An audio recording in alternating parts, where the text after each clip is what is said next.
नमस्कार। आज आपल्याला बनवायचे आहे शेवग्याच्या शेंगांची आमटी। त्याकरता मी हा पाव किलो शेवग्याच्या शेंगा घेतलेल्या आहेत, हे बघा। आणि याची मी पूर्ण साल काढलेली नाही आहे, कारण सालीमध्ये पण बरंच व्हिटॅमिन आहे। आणि जास्त साल का नाही काढली, कारण आपण त्या शिजवल्या तर त्या मग आमटीत फुटत नाहीत, म्हणून एखादी किंवा दोन साइडने अशी साल काढायची, बाकी सगळं साल तशीच ठेवायची। यात भरपूर व्हिटॅमिन्स आणि भरपूर कॅल्शियम असतो। ज्यांना कॅल्शियमचा प्रॉब्लेम आहे त्यांनी जर रोज शेंगा खाल्ल्या तरी चालतात, म्हणजे गोळ्या खाण्यापेक्षा मी म्हणते आपण ह्या भाज्या जर खाल्ल्या तर फार चांगलं। तेव्हा मी हा पाव किलो शेंगा घेतलेल्या आहेत आणि हे मी बटाटे घेतले आहेत। माझी मुलं शेंगा खात नाहीत, पण मग त्यांनी ती आमटी खावी त्याकरता मी हे 2 बटाटे घातले आहेत। तुम्हाला आवडत असेल तर तुम्ही घालू शकतात, नाही घातल्यात तरी चालेल, अशीच तुम्ही शेंगांची आमटी केली तरी चालेल। हे मी 2 त्याकरता मीडियम साईजचे बटाटे कांदे 2 कापून घेतलेले आहेत बारीक। 8 ते 10 कढीपत्त्याची पानं आहे।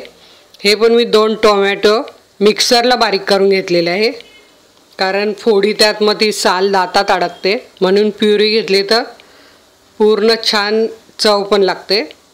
आणि हे मी शेंगदाणे घेतले आहेत, अर्धी वाटी शेंगदाणे आहे हे।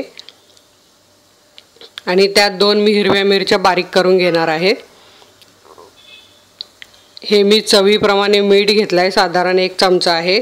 ही मी आलं लसूणची पेस्ट घेतली आहे। हे मी अशी नेहमी बनवून ठेवते, आणि बनवून प्लास्टिकचे आपल्याकडे श्रीखंडाचे वगैरे डब्बे असतात त्यात भरून ठेवायची, आणि आईसबॉक्सच्या खाली जे चिल्लर म्हणून ट्रे असतो त्यात ठेवायचे हे डबे, म्हणजे खराब होत नाहीत। बघा माझा कलर पण लाल पडलेला नाही किंवा काय नाही, जवळजवळ हिला महिना ते सव्वा महिना होत आला आहे। बघा ही माझी आलं लसूण पेस्ट कशी आहे, ह्याची लिंक मी तुम्हाला देईलच। मी बनवलेली आहे आलं लसूण पेस्ट कशी बनवायची ती। ह्यातले आपल्याला 1 चमचा मोहरी घालायची आहे। हे मी अर्धा चमचा जिरं घेतला आहे, कारण जिऱ्याची पावडर पण घालणार आहे। हे मी तेल घेतलं आहे, हे 2 मोठे चमचे तेल आहे। आणि हे मी सुके मसाले घेतलेले आहेत। हळद घेतली आहे अर्धा चमचा, हा इथे हिंग पाव चमचा, जिऱ्याची पावडर अर्धा चमचा, 1 चमचा धन्याची पावडर। हे पण मी घरी बनवत असते, धन्या जिऱ्याची पावडर भाजून, त्याचे मी व्हिडिओ बनवून तुम्हाला दाखवणार आहे। हा आहे माझा लाल मसाला 1 चमचा घेतला आहे, आणि हा गोडा मसाला किंवा काळा मसाला याला म्हणतात, हा 1 चमचा घेतला आहे। आता आधी आपण काय करायचं आहे, मिक्सरच्या भांड्यात शेंगदाणे बारीक करून घ्यायचे आहेत। ह्या 2 मिरच्या आणि हे शेंगदाणे असे छान मिक्सरला बारीक करून घ्यायचे आहेत। ते तुम्ही बघू शकतात, हे बघा शेंगदाण्याचा कूट कसा छान बारीक झाला आहे। आता आपण भाजीला फोडणी देऊन घेऊया। हा बघा, हा माझ्याकडे छोटा कुकर आहे 3 लिटरचा, त्यात मी ही भाजी बनवणार आहे। त्यात आता आपल्याला घालायचं आहे तेल, हे 2 चमचे तेल आहे डाळीचे। तेल तापलं की आपल्याला त्यात घालायची आहे मोहरी, आणि मोहरी टाकल्यावर गॅस बारीक करायचा आहे।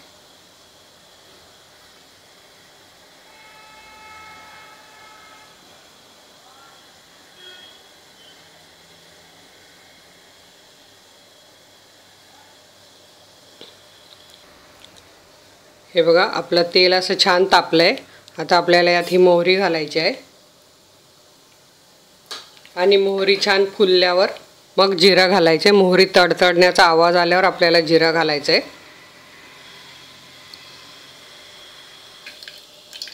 हे बघा मोहरी तडतडायला सुरुवात झाली आहे, मी गॅस बारीक करते आणि जिरा घालते। जिरा पण छान असं परतून घ्यायचं आहे, आणि लगेच यात घालायचं आपल्याला कढीपत्ता आणि कांदा।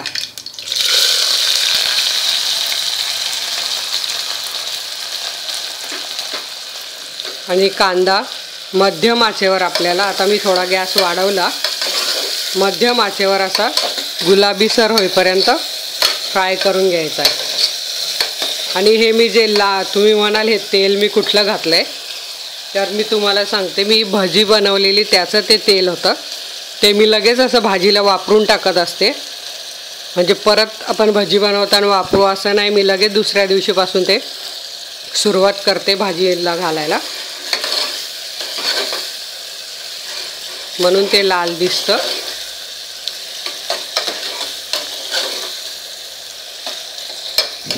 आपला साधारण 2 मिनटं कांदा छान गुलाबी रंगावर आपल्याला परतून घ्यायचा आहे. कढीपत्ता मी आधी घालत नाही, कारण त्यामुळे तेलात टाकल्यावर तेल उडून जातं आणि वासही उडून जातो, म्हणून मी हे कांद्यात टाकते. म्हणजे कांद्याबरोबर तो वास तसाच राहतो. बघा मस्त कढीपत्त्याचा वास सुटला आहे. आणि हे बघा आपला कांदाही छान असा लालसर होतो आहे. याला अजून अर्धा मिनिटभर टाकायचा आहे.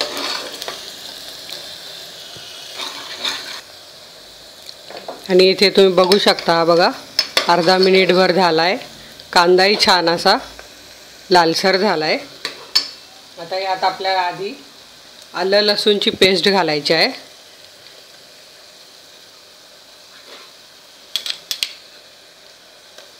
आणि ती अर्धा मिनिटभर परतायची आहे.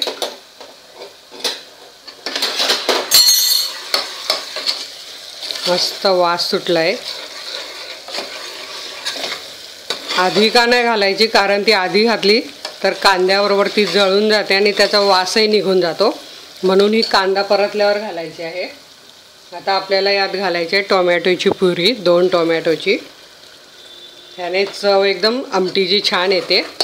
आणि ही मध्यम आचेवर आपल्याला 1 मिनिटभर परतून घ्यायची आहे, म्हणजे त्यातला पाण्याचा अंश पूर्ण आटला पाहिजे, त्याच्यामुळे चव छान लागते. नाही तर आपलं सगळं धडाधड नुसतं टाकत गेलं तर त्या भाजीला चव लागत नाही, म्हणून हे अशी परतायची प्रोसिजर करायची असते. थोडे 1-5-10 मिनटं जास्त लागतात, पण परतल्यामुळे भाजीची चव खूप छान लागते. हे बघा मिनिटभर झाला आहे आणि तुम्ही बघू शकता टोमॅटोचा रंग किती छान लाल आला आहे. आता यात आपल्याला सगळे सुके मसाले घालून घ्यायचे आहेत. हे बघा लाल मसाला, काळा मसाला, जिऱ्याची पावडर, धण्याची पावडर, हळद, हिंग हे सगळे घालून घ्यायचे आहेत. आणि अर्धा मिनिट परतायचं आहे छान.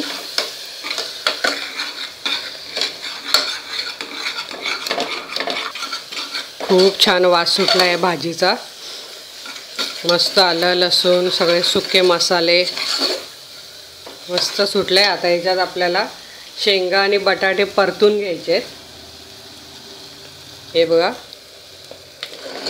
म्हणजे त्याचा कलर छान चेंज होतो. अर्धा मिनिट परतायचे फक्त. हे तुम्ही बघू शकता कलर किती छान आलाय.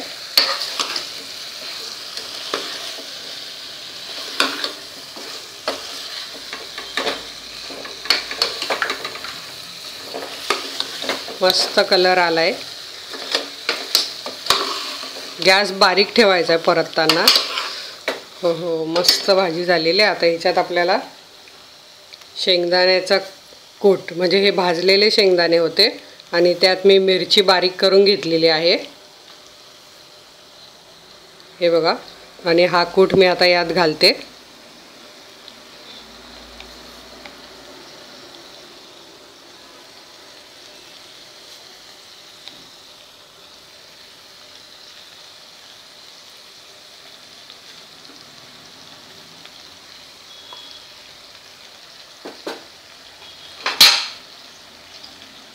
आणि हे मिक्सरचं भांडं शेंगदाण्याचं धुवून मी पाणी घालते. तसंच साधारण मी 2 ते 3 कप पाणी घालणार आहे. हे बघा,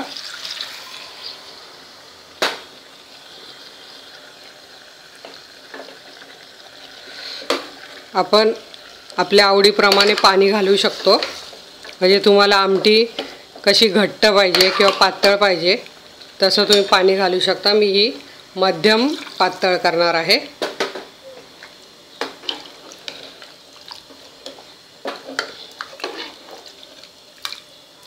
आता आपलं राहिलंय मीठ. हे मीठ चवीप्रमाणे.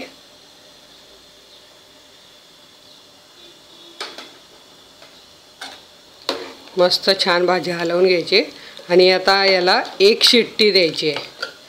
म्हणजे आपली भाजी एकदम छान तयार होईल। हे बघा मस्त आमटीचा कलर बघा किती छान आलाय, लाल लाल मस्त।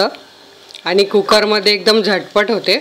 जर तुम्हाला पॅनमध्ये करायचे असेल तर तुम्ही त्या कढईत किंवा पॅनमध्ये करू शकतात, पण मी कुकरमध्ये करते कारण शिजते पण छान आणि पटकन होते।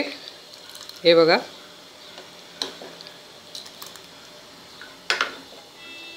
आता मी कुकरचं झाकण लावून एक शिट्टी करून घेते।